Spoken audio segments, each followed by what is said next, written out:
You probably know that the Soviet Union was made up of 15 Soviet socialist republics.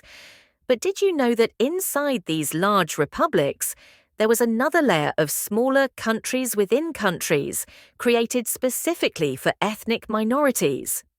These were called autonomous republics, kind of like a Russian nesting doll, layer upon layer. Hidden within the massive structure of the USSR were dozens of little republics. So, what exactly was an autonomous republic in the Soviet context? Simply put, it was an administrative unit established by the Soviet government for specific minority ethnic groups. On paper, these regions were republics, with their own local governments and even limited cultural and linguistic autonomy, but in reality, they were ranked below the Soviet socialist republics and had significantly less power. Think of it this way. The Soviet socialist republics were like the major players in the federation, while the autonomous republics were smaller entities that could only exist by being attached to one of the big ones. Unlike the Soviet socialist republics, the autonomous republics didn't have the legal standing to join or leave the Union independently. The big republics, like Russia, Ukraine, or Kazakhstan, were official members of the USSR and theoretically had the right to secede, though that rarely happened in practice. Autonomous republics, on the other hand, were just subdivisions within these bigger republics, and their fate was tightly bound to their parent republics. So, even though they were called republics, they didn't have much actual decision-making power. At one point, there were nearly 20 autonomous republics in the Soviet Union, sometimes even more than the number of Soviet socialist republics. And on top of that, there were dozens of even smaller autonomous oblasts and autonomous okrugs. The structure was layered. If an ethnic group was large enough, they might get their own autonomous republic. Smaller groups would be given an autonomous oblast, and the smallest, most scattered minorities got an autonomous okrug. This three-tiered system made the ethnic map of the Soviet Union incredibly complex and fascinating. The idea of ethnic regional autonomy came right after the October Revolution. When the Bolsheviks took power, they had to deal with hundreds of different ethnic groups that had once been part of the Russian Empire. Lenin supported the right of all peoples to self-determination, but didn't want the country to break apart. So they came up with a compromise. Larger ethnic groups got Soviet socialist republics, smaller ones got autonomous republics, and the smallest got oblasts or okrugs. That way, every ethnic group could feel like they had their own nation, at least in name, while still being tightly bound to the Soviet state. This was the foundation of the USSR's unique system of ethnic federalism.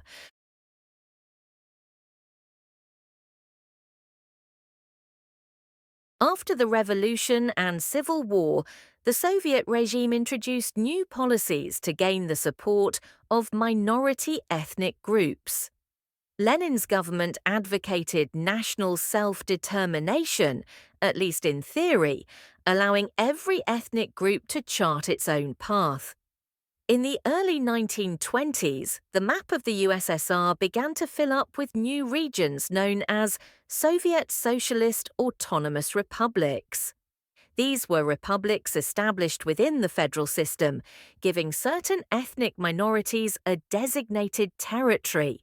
The new government granted them some level of autonomy so that each group felt they had a say in their own affairs. Take Bashkortostan, for example.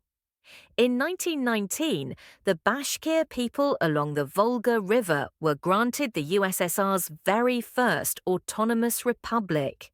The next year, their neighbours, the Tatars, established the Tatar Autonomous Republic. Throughout the 1920s, more than a dozen autonomous republics were formed. During this time, the USSR even implemented a policy of Korenizatsiya, or indigenization, encouraging the use of native languages, training local leaders, and founding schools. Newspapers and textbooks were published in ethnic languages. It felt like a cultural renaissance for minority groups, but the golden era didn't last. Once Stalin came to power, everything changed. Ironically, despite being an ethnic Georgian himself, Stalin pushed for Russification. By the 1930s, the once celebrated diversity was suppressed under a tightening central grip. Stalin grew increasingly suspicious of local ethnic leaders. Many were branded as nationalists and became victims of purges, arrested, executed, or sent to gulags. The vibrant cultural landscape gave way to uniformity. Administratively, Stalin also made sweeping changes.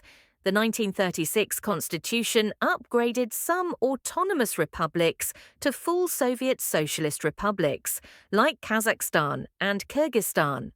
But during World War II, he took drastic actions against entire ethnic groups deemed unreliable. In the dead of night, entire populations were accused of collaborating with the Nazis and forcibly exiled. Their autonomous republics were wiped off the map. In 1944, the Chechen-Ingush Autonomous Republic was abolished, and its people were deported en masse to Central Asia. The Crimean Tatars met a similar fate. After Stalin's death in 1953, the USSR's nationalities policy began to shift again.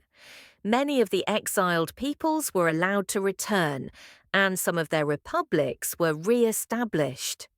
In 1957, the Chechen-Ingush Autonomous Republic was restored, and its people returned home. The Kalmyk Autonomous Republic was also re-established. By the 1960s, there were about 20 autonomous republics across the USSR, most within the Russian Federation, like Tatarstan, Bashkortostan, and Tuva, and a few in other republics, such as Abkhazia in Georgia or Karakalpakstan in Uzbekistan.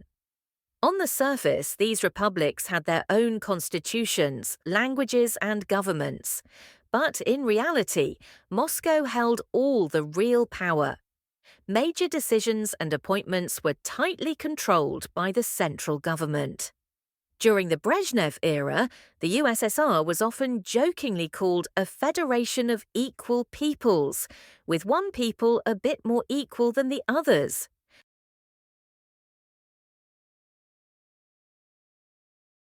Now that we've covered the background, let's look at how these republics actually functioned. Despite the word autonomous in their name, their power was limited. In theory, the USSR was a federation of 15 Soviet socialist republics. Each had the constitutional right to secede, even if it was only symbolic. Autonomous republics, on the other hand, were a level below that. Administrative units embedded within the SSRs.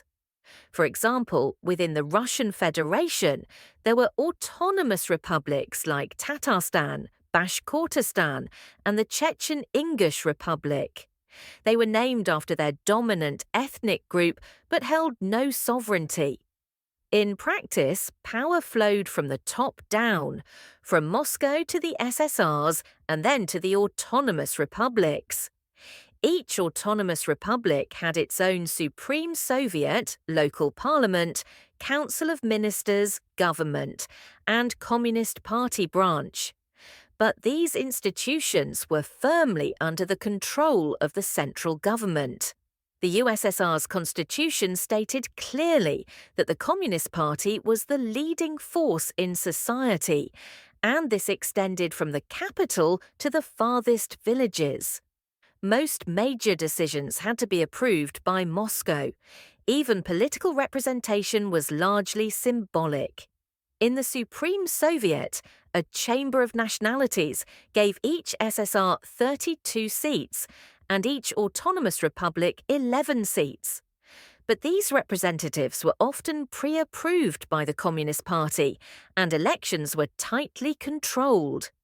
Voters had virtually no real choice. Take the Tatar Autonomous Republic, for example.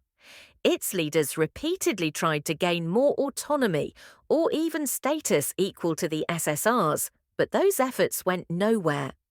In the Caucasus, the Chechen Ingush Republic was closely monitored by Moscow and never allowed to operate with real independence. These examples highlight how autonomy in the Soviet system was more of a label than a reality.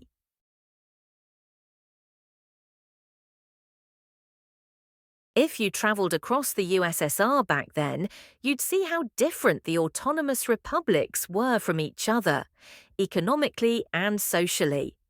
Some, like Tatarstan, then the Tatar Autonomous Republic, were relatively well off. Located along the Volga River, it was rich in oil, with major refineries and factories. It even became a hub for truck manufacturing with the massive Kamaz plant, transforming the region into an industrial powerhouse. Others, like Karakalpakstan in the deserts of Central Asia, were far less fortunate. Arid land and few natural resources meant that locals had to rely on cotton farming and livestock. The economy was fragile and heavily dependent on irrigation.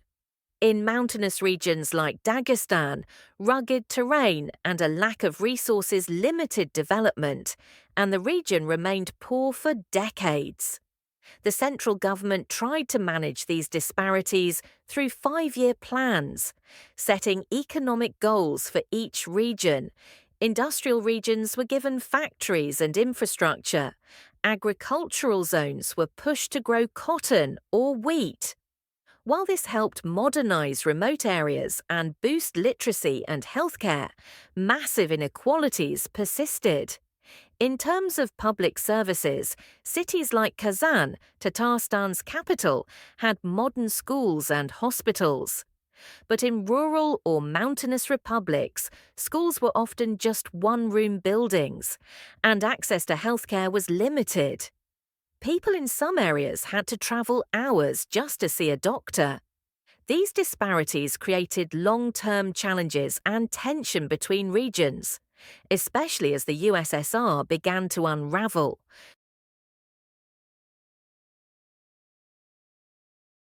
The Soviet Union was one of the most ethnically diverse countries in history. Hundreds of ethnic groups lived within its borders, each with its own language, customs, and identity. The autonomous republics were designed to preserve these unique cultures. In the Tatar Autonomous Republic, both Tatar and Russian were official languages. Folk songs echoed through city streets. In the Caucasus, Chechens and Ingush kept alive their distinctive dances and languages. Every autonomous republic had its own blend of traditions, often kept alive through oral storytelling, festivals, and music. On paper, the Soviet government celebrated this diversity. It allowed ethnic newspapers, radio programs, and schools in minority languages. This created a colourful mosaic of cultures across the USSR. But there was always tension between ethnic identity and Soviet national identity. While minorities were encouraged to keep their traditions, official events and high-level meetings required Russian. Education, while bilingual in theory, increasingly favoured Russian as the language of opportunity. This double identity left many feeling conflicted. In some regions, the blending of cultures created fascinating hybrids. Locals wore traditional dress for holidays, yet adopted urban Russian lifestyles. Cultural fusion blurred ethnic lines and helped foster a shared Soviet identity, at least on the surface.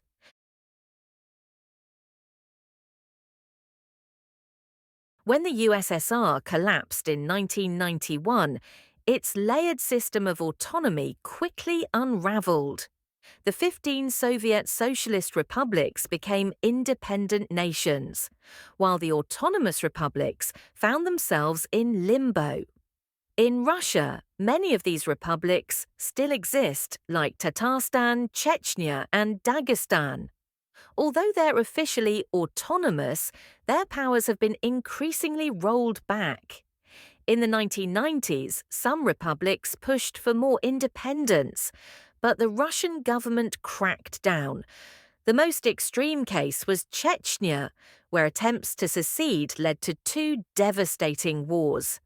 The capital, Grozny, was left in ruins. Tatarstan, on the other hand, negotiated with Moscow and enjoyed a period of real autonomy in the 1990s. But over time, those powers were gradually stripped away. This shows the contradiction of the Soviet autonomy system. It gave minority groups a sense of identity, but not enough real power, which only fueled discontent. Outside of Russia, the situation varied. The most notable case is Crimea. Historically, Crimea was an autonomous republic under the Ukrainian SSR. In 1954, it was transferred from the Russian SSR to Ukraine, a move that seemed minor at the time, but would later become a major source of tension. After the USSR collapsed, Crimea became part of independent Ukraine. But in 2014, following political upheaval in Ukraine, Russia annexed Crimea after a disputed referendum. This sparked international outrage and sanctions. Since then, Russia has invested heavily in the region, building infrastructure like the Crimea Bridge and boosting its military presence. Yet the region's future remains uncertain, and the conflict has only deepened ethnic and political divisions. In Central Asia, Karakalpakstan remains an autonomous republic within Uzbekistan. While it retains some cultural identity, real power is still held by the central government, similar to many other former Soviet states. Looking back, the Soviet model of ethnic autonomy was a double-edged sword. It provided minority groups with recognition and cultural space, but withheld true power. Over time, this imbalance sowed resentment and unrest. Today, the legacy of this system lives on, not just in Russia, but around the world. From Xinjiang and Inner Mongolia in China to Native American reservations in the US and Kurdistan in Iraq, the question remains: how can a country honor diversity while maintaining unity? The lesson is clear: autonomy must be more than symbolic. Without real power and local control, tensions will build and conflict may follow. True autonomy requires genuine decision-making authority and resources. Only then can diverse societies coexist peacefully and equitably. Thanks for watching today's episode. If you enjoyed this content, don't forget to like, subscribe, and hit that notification bell. See you in the next one.